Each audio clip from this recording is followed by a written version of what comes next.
Hi, how are you? My name is Jennifer. You read the title, and I'll be talking about my favorite horror movies. I am just amazed at how Sissy Spacek makes me want to support women's wrongs as much as I want to support her rights. This movie was great. I love all of the ones in the franchise, but the original really hits. I don't think there's anything like Halloween, and from 1978 to 2022, it's been garnering attention, and I've loved every single one that I've seen. The only ones I'm missing are Halloween 2 off of Rob Zombie's and Halloween Ends, which is supposedly supposed to wrap up the whole thing. I don't see it as over because I haven't seen everything. And I'll stand on that. I think Jamie Lee Curtis, Josh Hartnett, Judy Greer, Donald Pleasance. Come on. I think all the movies that are involved are just a great storyline of the big bad man who won't give up. And how can you defeat him? My favorite. By far. Hands down. The Fly. Cronenberg, arguably at his finest. Jeff Goldblum, Gina Davis, and a whole bunch of science. Sign me up. Let's get into Child's Play. I did not trust my Furby after watching Child's Play. It's a fact. I think the good guy doll is so cute. That's what makes it really scary. And I think I've seen all the movies, and Child's Play 2, warehouse scene, if you know, you know, I had nightmares. Scream is first up on Meta Slasher, and I love the original movies. I haven't finished the MTV series, but I liked what I saw, and I really like the reboot. So, sue me for wanting to laugh. Ringu changed my brain chemistry once I saw it. I did not want to catch a curse, and part of me thought by watching this movie I was going to be cursed. The Faculty, if you haven't seen it, has everyone in it. Robert Rodriguez really did his thing on this movie, and I just remember seeing it for the first time and being so amazed and creeped out. I just love this movie. I really enjoyed this film. I feel like not enough people talk about it, so here I am shouting into the ether, watch Urban Legend. I think it's a fun time. Stir of Echoes scared me so bad that I actively blocked it out after I watched it for the first time and have been trying to remember it ever since. Every couple years, I search up a big plot point in the movie and am given many movies that are not Stir of Echoes, and very recently I have been awarded with the memory that the main character is none other than Kevin Bacon. He is in his pocket. Battle Royale is first up on totalitarian governments telling you to fight for your life, and I really enjoyed this movie despite it being hyper violent. Final Destination series validates my anxieties in no way that any other movie on this list does. I will continue to be watching Final Destination. I will continue to be recommending it to people that don't really like horror but really like an overwhelming sense of dread. A new movie is coming out in 2025, and who's going to be watching it? Me. If there's a movie on this list that I wish I could watch again for the first time, it's going to be A Tale of Two Sisters. This movie came out in 2003, and I've been thinking about it ever since. When a Stranger Calls from 2006 is arguably the best set on this list. I love this house. It just looks so beautiful as she runs throughout it trying to survive.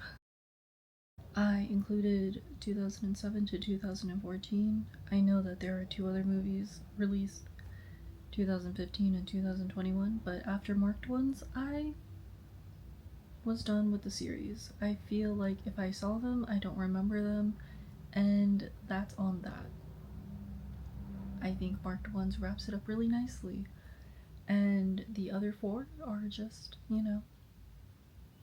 a grand old paranormal time. 2009 did Jennifer's Body So Dirty. I Will Forgive but Never Forget. Just say you hate women. It'll take less time. Brittany Snow is a scream queen, and my favorite is 2012's Would You Rather. What would you do for a whole bunch of money in a room full of strangers? The concept of the purge is so scary, and I don't want it to become a reality.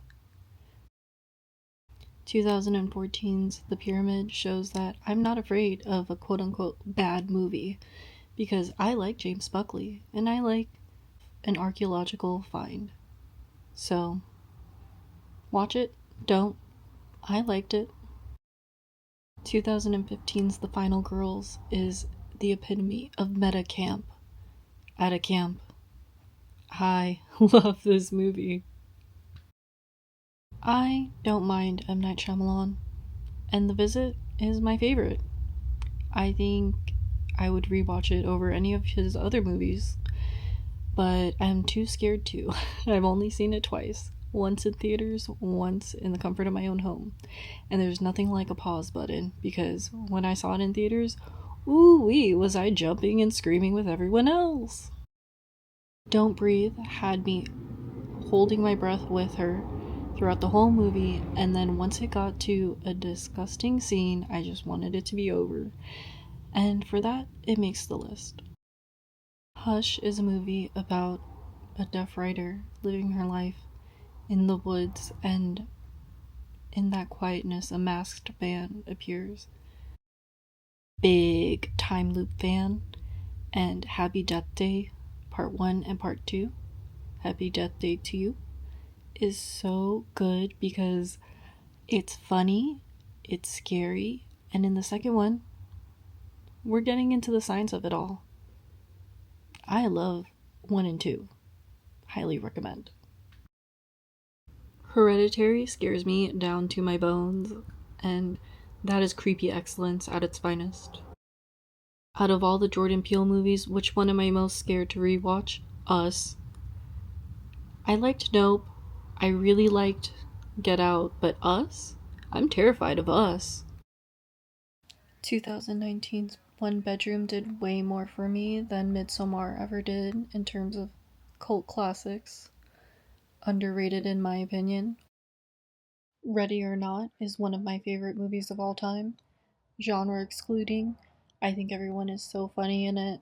I think the house is beautiful. I think Samara Weaving deserves her Scream Queen title. And of course, Adam Brody is in it. The Hunt is for all of the conspiracy theorists. Fun watch, light-hearted, yet really good fight scenes. The Rental is Dave Franco's directorial debut, and he co-wrote the screenplay. I really enjoyed it. It's the nightmare of my getaway dreams. 2021's 13 Fanboy is about an obsessed fan stalking his favorite actors from the Friday the 13th films and beyond, mirroring his idol, Jason Voorhees. Now, as someone that did watch Freddy vs. Jason willingly, I don't have any Friday the 13th or Nightmare on Elm Street movies on this list. But you know what is on this list? 13 Fanboy. Malignant makes the list because James Wan made that driving scene up to the hospital so beautiful, and he made that plot twist that still haunts me to this day. Barbarian, another nightmare of rental dreams. I really liked Justin Long in this. Yet again, another rental nightmare. I think Men is both beautiful and horrifying all in the same movie. Smile does psychological supernatural, unlike most of what I've seen, and I've seen a lot of them. Smile is one of my favorites. Talk to Me is a movie that makes me forget that I'm watching a scary movie, and then it brings me back into it, and I'm scared again. And that's the kind of fun that I want to have while watching a scary movie. 2003's What You Wish For is about a down-on-his-luck chef assuming the identity of an old culinary friend who's a private chef for the wealthy. As the motives of his mysterious clients become clear, he's desperately trying to find a way out. I really liked this movie. 2024's The First Omen really does prequel right. If you've seen The Omen, if you haven't seen The Omen, you don't need to. Just watch The First Omen. It's great. 2024's Late Night with the Devil is about a live television broadcast in 1977 going terribly wrong because spooky supernatural things are happening. Scared? Couldn't sleep that night.